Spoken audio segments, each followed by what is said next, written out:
안녕하십니까, 김민국입니다. 최근 유튜브에서 내고왕이라는 컨텐츠가 인기인데요. 실제로 만나기 힘든 회사의 대표들이 등장해 인터뷰를 하면서 친근한 이미지를 심어주고 통 크게 할인을 결정하는 과정으로 진행되는데요. 10월 30일 업로드된 내고왕에는 황범석 롯데백화점 대표가 등장했습니다. 명품 브랜드에 관심이 많기로 유명한 황광희가 과연 백화점의 왕인 황 대표는 어떤 브랜드의 옷을 입는지 궁금하다면서 옷 안쪽에 달린 택을 확인하는 장면이 나오는데요. 한섬의 대표 브랜드인 타임은 320만 건의 조회수에 대해서 광고비가 전혀 없이 백화점의 왕이 입는 명품 브랜드로 홍보 효과까지 누렸습니다. 지난 시간에 이어 이번에는 한섬의 밸류에이션이 재평가될 여지가 있는 요소들을 살펴보고 지배 구조 변경에 따른 명과 암에 대해서 살펴보는 시간을 갖도록 하겠습니다. 주가는 회사의 주당 순이익인 EPS 곱하기 PER로 계산됩니다. 올해 크게 각광받은 2차전지 관련 업종처럼 성장성이 큰 사업을 영위하거나 업황이 호황 국면에 접어들었다 평가할 때 해당 기업은 높은 PER을 적용받게 됩니다. 8배 정도 추정되는 한섬의 PER이 높아질 수 있는 가장 큰 기회는 신규로 추진하는 화장품 사업에 있습니다.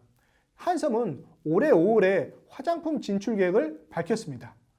발표 당일만 주가가 15% 급등한 것은 기대감이 반영됐기 때문입니다. 화장품 사업 진출을 자극한 직접적인 요인은 패션업계의 마수라고 할 수 있는 신세계 인터내셔널의 화장품 사업 성공이었습니다. 2012년 BD비치를 인수해서 중국 시장에 진출한 뒤에 큰 성공을 거둔 거죠. 이 회사의 2019년 매출은 1조 4,250억 원, 영업이익은 845억 원 수준인데요. 이 중에 화장품 매출은 25% 정도 수준에 불과했지만 영업이익에서는 81% 비중을 차지했습니다. 신세계 인터내셔널의 주가는 화장품 사업의 성공으로 2017년 5만 원대에서 2019년에 34만 원을 넘어선 수준까지 쭉 급등했습니다. 올해 패션 사업이 부진하지만 이 회사는 여전히 25배 정도의 PER을 유지하고 있습니다. 최근 화장품 업계에서 높은 가성비를 앞세웠던 로드숍 화장품 브랜드들은 사드 사태와 코로나 사태 속에 한국으로 관광을 오는 중국인이 줄어들면서 급격하게 매출이 축소됐습니다. 반면에 소비자 충성도가 높은 후라든지 설화수 같은 고가의 기능성 화장품들은 이 와중에도 꾸준히 인기를 끌고 있습니다. 전반적으로 소득 수준이 높아지고 제품 사용 경험이 축적되면 하나를 사더라도 제대로 된 걸 사자라는 소비 성향이 뚜렷해지는 경향이 생깁니다. 한섬은 이런 추세를 반영해서 럭셔리, 초고가 스킨케어 화장품 브랜드를 런칭한 쪽으로 사업 방향을 잡았습니다. 올해 5월 화장품 사업 진출 발표와 함께 클린젤 코슈메스티컬 지분 51%를 인수했는데요. 코슈메스티컬이란 화장품과 의약품의 합성어로서 의학적 효능이 있는 화장품을 뜻하는 단어입니다. 클린젤은 미백, 주름, 탄력 등의 효과가 있는 고기능성 화장품 관련 특허를 갖고 있는데요. 이는 35세에서 45세 사이에 한섬이 가장 강점을 갖고 있는 VIP 여성 고객군을 주 마케팅 대상으로 하겠다는 뜻이기도 합니다. 또한 8월에 한섬이 속한 현대백화점 그룹은 국내 화장품 천연올려 시장에서 1등을 차지하고 있는 SK바이오랜드 지분 27.9%를 1,205억 원을 들여서 인수했습니다. SK바이오랜드는 한섬의 전반적인 화장품 제품 개발을 맡게 될 것으로 보입니다. 한섬은 최근 IR 통해 화장품을 스위스에서 기술 자문을 받아서 현지에서 직접 생산할 예정이고 제품 디자인 동안 글로벌 디자인 회사에게 아웃소싱을 줄 거라고 밝힌 바 있습니다. 신세계 백화점에서 면세점과 백화점 채널을 통해 BD비치나 연작 같은 신세계 인터내셔널의 화장품 브랜드를 집중적으로 홍보하고 육성했던 것처럼 한섬은 고급 백화점 이미지가 강한 현대백화점 채널을 적극적으로 활용할 것으로 전망됩니다. 내년 초 신규로 오픈하는 서울 최대 규모 백화점인 여의도 파콘점 비롯해서 압구정점, 삼성동 무역센터점, 판교점 등 대형 거점 점포에 좋은 자리에 집중적으로 배치해서 홍보를 할 것으로 보입니다. 화장품은 패션 회사 입장에서 참 매력적인 아이템인데요. 패션 용품보다 상대적으로 저가이기 때문에 명품 브랜드에서 엔트리 제품으로 많이 활용이 됩니다.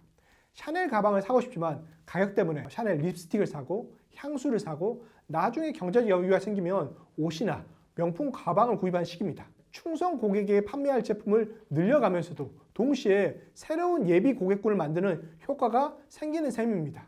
또 화장품은 패션 제품에 비해 판매가 대비 부피가 적어서 따이공이나 해외 직구 등을 통한 수출이 용이하다는 것도 매력적입니다. 올해 3분기 해외에서 온라인 통해 우리나라에서 물건을 구입한 액수인 해외 직접 판매액은 1조 6,160억 원인데 이 중 화장품이 차지한 비중은 88.7%고 작년보다 12.2% 증가한 수치를 보여줬습니다. 한국은 화장품 사업을 하기에 매우 유리한 환경을 갖고 있습니다. 자체 공장이 없더라도 제품을 기획하기만 하면 한국콜마나 코스맥스 같은 세계적 수준의 OEM 업체들이 딱 그 컨셉에 맞는 제품 개발과 생산까지 다 해줍니다. 또한 피부 스타일이 유사한 거대 중국 시장을 배후지로 두고 있기 때문에 매력적인 제품만 만들면 대박을 터뜨릴 수 있는 시장이기도 합니다. 실제로 시장 규모는 급성장하고 있는데요. 2009년 6조 3,596억 원에서 45조 9,600억 원으로 7.2배만큼 증가했습니다. 10년 동안 연평균 13% 정도 꾸준히 고성장세를 보여온 매력적인 시장이라고 할 수 있습니다. 화장품 수출 또한 K-뷰티 바람이 불기 시작하면서 동기간에 4억 4,005만 달러에 불과하던 화장품 수출액은 64억 8,620만 달러로 증가했습니다. 불과 10년 만에 14배 이상이나 수출이 증가한 셈입니다. 고성장하는 시장 덕분에 수많은 화장품 벤처기업들이 대박신을 썼습니다. 대표적인 회사는 카버코리아입니다. AHC라는 브랜드로 출시한 아이크림이 대히트를 쳤는데요. 아이크림은 눈가 주름을 없애주기 위해서 바르는 특수 부위형 고가 화장품이라는 고정관념을 깨고 성분은 아이크림 그대로면서 상대적으로 싼 가격에 얼굴 전체에 바를 수 있게 해준 게 포인트였습니다. 폭발적인 반응에 힘입어 카버코리아는 2017년 유니레버에 3조 원에 인수됐고 창업자인 이상록 회장은 현금만 1조 원 이상을 보유한 부자가 됐습니다. 이 외에도 닥터자르트는 2조 원의 기업 가치로 미국 에스티로더 그룹에 매각됐고요. 스타일란다도 2018년 프랑스 로레알 그룹에 6천억 원에 매각됐습니다. 주식시장에서도 화장품 회사들의 주가는 상당히 높은 밸류에이션을 받고 있습니다. 설화수, 헤라, 라네즈 등으로 유명한 아모레 퍼시픽의 시가총액은 11조 5천억 원인데 PER은 56배 정도 수준입니다. 후, 숨, 오휘 등으로 유명한 LG생활건강의 시가총액은 24조 원 수준인데 PER은 35배 수준입니다. LG생활건강보다 아모레 퍼시픽이 비싼 이유는 엘라스틴, 페리오치아, 퐁퐁 등 생활용품과 코카콜라 음료 등 화장품의 다른 비중이 높기 때문입니다. 화장품 비중이 큰 회사의 밸류에이션이 높은 이유는 탁월한 영업이익률과 향후 성장성에 대한 기대감 때문입니다. LG생건은 생활용품 사업부의 영업이익률이 8.5%, 음료 사업부가 10.5%인데 비해서 화장품 사업부는 18.9%의 높은 영업이익률을 보여줍니다. 여기에다 중국의 한한령이 해제될 경우에 큰 폭의 매출 증가가 가능할 거라는 기대감도 높은 밸류에이션을 뒷받침해 줍니다. 한섬의 화장품 사업에 대해 현실적으로 만만치 않은 도전이 될 거라는 의견과 한섬이라면 충분히 성공이 가능할 것이라는 전망이 엇갈립니다. 부정적으로 생각하는 측에서는 기존 패션 사업과 화장품이 완전히 다른 시장이라는 걸 지적합니다. 실제로 기세 좋게 화장품 사업에 뛰어들었던 패션업계의 최상 회사인 LF나 코오롱 등도 쓴맛을 보고 있습니다. 특히 코오롱 그룹의 후계자로 예상되는 이규호 전무는 패션 부분을 총괄하면서 신사업으로 야심차게 화장품을 통해서 경영 역량을 증명하려고 했습니다. 하지만 작년에 출시한 엠퀴리는 잠정적으로 사업을 중단했고 올해 출시한 라이크와이즈 또한 아직까지는 큰 반향이 없습니다. 보통 기업의 후계자가 신사업을 펼친 경우에 좋은 후계 히스토리를 만들어주기 위해서 전 그룹적인 역량이 뒷받침되는 경우가 많은데요. 그럼에도 불구하고 화장품이 자리 잡지 못한 건 그만큼 이 사업이 성공하기 힘들다라는 반증이기도 합니다. 긍정의 행복회로를 돌려보면 한섬이 그룹의 전폭적인 지원 속에서 화장품 사업에 성공하면 지금 8배 수준인 PER이 20배에서 30배 이상으로 재평가받는 그런 그림을 그려볼 수 있습니다. 하지만 신세계 인터내셔널 경우에 2012년 비디비치를 인수해서 5년 동안 적자를 보고 내부적으로 예물단지 취급을 받다가 6년 차인 2017년도에 겨우 흑자 전환에 성공했는데요. 그만큼 화장품 사업은 브랜드 인지도를 확보하고 의미 있는 수익성을 내는데 시간이 필요한 사업이라는 뜻이기도 합니다. 한섬에 관심 있는 투자자라면 화장품 사업을 기대감으로 지켜보되 보수적인 관점에서 실제 매출 추이를 자세히 지켜볼 필요가 있습니다. 한섬의 PER을 재평가시켜 줄 수 있는 다른 요소로 해외 진출 가능성을 꼽을 수 있습니다. 패션은 문화 상품의 성격이 큽니다. 좀 더 힙하고 멋진 것들을 따라하고 싶어하는 것들은 인간의 본성이고 이런 속성은 자발적이라는 특성을 갖습니다. 이미 K-팝과 드라마는 빠른 속도로 아시아뿐만 아니라 전 세계로 뻗어나가고 있습니다. 자연스레 한국의 스타들이 입고 있는 옷들 또한 관심을 받게 되었습니다. 태양의 후예로 최고 인기를 구가하던 송중기가 입었던 시스템 업무 제품이 화제가 된 것을 들 수 있습니다. 중국에서 열린 팬미팅이나 행사 때도 한섬의 시스템 업무라든지 타임 업무의 제품을 입고 나타나서 눈길을 끌었는데요. 이 옷들은 송중기가 모델로 기용됐거나 협찬을 받은 게 아니라 자발적으로 입었다는 점에서 많은 사람들의 눈길을 끌었습니다. 이 여세를 몰아서 시스템으로 2017년 중국에 진출해서 4개 매장 운영했지만 사드 사태로 1년 만에 사업을 접었습니다. 그 뒤 2019년 7월에 중국 최대 유통기업인 마이랜그룹과 SJSJ의 독점 유통 계약을 맺고 야심차게 중국 시장에 재진출을 했었는데요.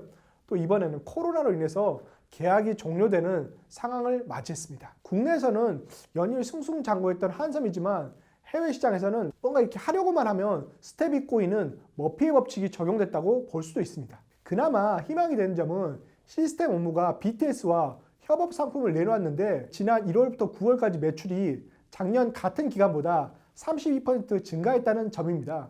유튜브라든지 SNS에 티저 사진과 영상을 공개하고 BTS의 콘서트에 상품을 노출하는 방식으로 마케팅을 전개했는데요. 온라인몰인 더한섬닷컴의 해외 유입 트래픽이 작년 동기 대비해서 380% 급증하는 등 해외 홍보 효과도 컸었습니다. BTS 협업 상품의 경우 더한섬닷컴을 통한 매출 가운데 해외 고객이 차지한 비중이 32%에 달했는데요. 역직구의 가능성을 타진했다는 정도의 의미는 부여해 줄 수 있을 것 같습니다. 마지막으로 한섬의 PER이 높아질 수 있는 요인은 리텍트입니다. 리텍트는 코로나 치료제와 백신이 개발될 경우에 컨택트 경제로의 회복 가능성을 의미하는 용어인데요. 언택트 시대를 지나면서 전반적으로 서비스 수요, 즉 관광이나 항공 수요는 급격하게 줄어들었는데 이 수요는 현재 대형 TV라든지 노트북, 아이패드, 게임기처럼 혼자 집에서 즐길 수 있는 대체 상품 수요로 이전된 중입니다. 옷도 일종의 상품이긴 하지만 각종 외부 모임과 나들이가 잦아져야지 수요가 증가하는 특성을 갖고 있습니다. 또 다른 상품군에 비해서 직접 입어보고 구매한 경우가 많기 때문에 거리두기 단계가 얼마나 되냐에 따라서 실제 판매가 상당히 영향을 받기도 합니다. 최근에 그간 큰 폭으로 하락했던 화학, 해운, 조선업종 등 경기 관련 주식들이 앞다투어 오르고 있는데요. 해당 기업들의 3분기 실적이 우려했던 것보다 상당히 양호했던 측면도 있지만 리텍트 상황이 되면 더욱 큰 폭으로 업황이 개선될 것이라는 기대감이 선반영되어 있기 때문입니다. 패션 업종 대표주인 한섬 또한 리텍트 상황이 되면 보복 소비에서 좋은 대안이 돼서 호황을 반영한 주가로 재평가될 가능성이 있습니다. 한섬의 PER이 상승할 수 있는 조건 3가지 정도를 살펴봤습니다. 물론 이런 요인들이 실현이 되면 좋겠지만 현재 시점에서는 하나하나가 만만치 않은 과제들입니다. 만약 한섬에 관심이 있는 투자자분들이라면 이 요인들이 어떻게 변하는지를 눈을 크게 뜨고 지켜보시면 좋을 것 같습니다. 한섬은 2012년도에 최대 주주가 바뀌었습니다. 인수를 놓고 경쟁했던 대기업들을 제치고 현대백화점 그룹의 대주주인 정지선 회장이 직접 나서서 정재봉 사장과談판을 벌였습니다. 그래서 경영권을 인수하는 데 성공했는데요. 인수하자마자 한섬의 실적이 급락하는 모습을 보이면서 실패한 M&A라는 비난도 상당히 많이 들었습니다. 현대백화점의 그룹 입장에서 볼 때는 국내 최강 패션 브랜드를 인수해서 유통업체에서 가장 중요한 컨텐츠를 그룹 내에 내재했다는 점은 분명히 긍정적으로 평가할 수 있습니다. 또한 패션 회사, 특히 여성 의류를 주력으로 하는 M&A가 거의 성공한 적이 없었는데요. 매 시즌별로 오너가 꼼꼼하게 직접 상품 기획을 챙겨야 그나마 제품 경쟁력을 유지할 수 있다고 말들을 많이 합니다. 고급 여성 의류는 경영진이 바뀔 경우에 거의 껍데기만 남는 케이스들이 실제로 많이 있었습니다. 하지만 한섬의 M&A는 실패했다라고 평가할 수도 있는데요.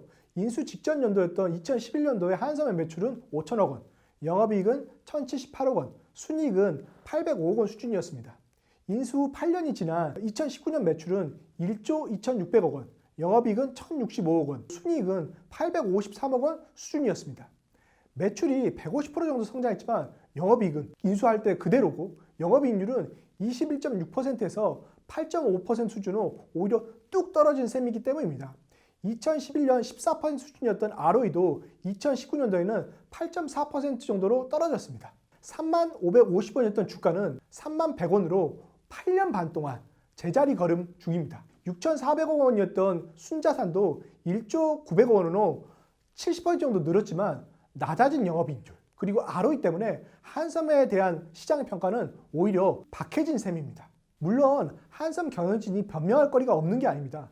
매출이 증가했지만 영업이익률이 낮아진 이유는 상대적으로 영업이익률이 낮은 수입 브랜드의 매출이 이전보다 확대됐고 SK네트워크스 패션 사업부를 M&A에서 또 이익률이 낮아진 영향이 있기 때문입니다. 그리고 오너이자 패션 전문가였던 정재봉 사장 부부가 떠난 그 공백을 메꾸기 위해서 대폭적으로 임금 인상을 하고 직급 상향을 통해서 회사를 이탈할 가능성이 높았던 인재들을 잡았기 때문이다. 실제로 인수 직전 연도에 12명이던 임원이 현재는 23명 늘어났고 판매관리비상 급여는 115억 원에서 476억 원으로 크게 늘었습니다. 경영권 프리미엄까지 얹어서 주당 49,200원에 인수했지만 순수하게 투자 성과로만 봤을 때는 좋지 않은 평가를 받고 있다고 볼 수도 있습니다.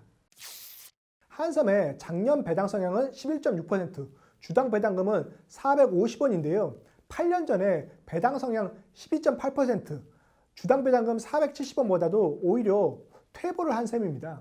또한 인수 당시 갖고 있던 전체 발행 주식수 10.8%에 해당하는 자사주 260만 주가 소각도 M&A에 활용되지 않고 그대로 남아있는 상태입니다. 한섬이 속한 현대백화점 그룹은 M&A 할 때 대부분 현재 주가에 프리미엄을 얹어서 지급하는 이런 방식을 선택하고 스스로 평가할 때도 시장에서 어떤 평가받는 시가총액보다는 매출액 증가 같은 외형 성장에 초점을 두는 것으로 보입니다.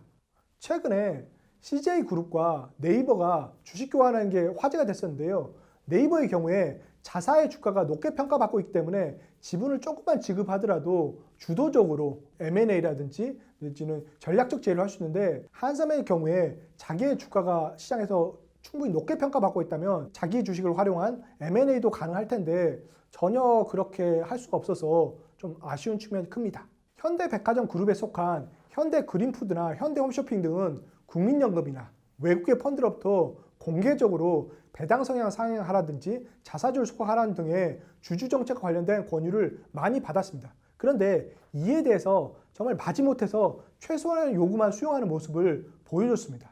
주식시장의 속성을 이해하고 기업 가치를 높이기 위한 전략적이고 주도적인 결정이 수반된다면 한섬의 기업 가치는 재평가될 가능성도 있어 보입니다. 자기의 기업 가치에 확신이 있다면 어차피 그 무차입 수준으로 재무구조는 상당히 우량하기 때문에 적절한 수준의 배당 성향을 지급하고 자사주 매입과 소각을 적극적으로 하고 대주주인 현대홈쇼핑 또한 지분을 매입해서 자기의 지분법이 연결상 이익을 올릴 수 있다면 대주주도 좋고 소액주주도 좋고 그리고 시장에도 우리 회사가 충분히 저평가했다는 시그널을 보낼 수 있기 때문에 그룹 차원에서 전략적인 의사결정이 필요한 시점이 아닌가 생각됩니다. 소비자 회사에 투자할 때 가장 큰 장점이 제품을 직접 구매해서 평가해 볼 수 있다는 점인데요. 저도 지난 주말에 이 타임온무 니트 제품 구매해봤는데 어울리나요? 회사를 단순히 HTS나 재무제표상으로만 보지 않고 제품을 직접 구매해서 평가를 해본다면 여러분들도 색다른 어떤 재미와 보람을 느끼실 수 있지 않을까 싶습니다. 긴 시간 시청해주셔서 감사하고요. 그럼 다음 시간에 뵙도록 하겠습니다. 감사합니다.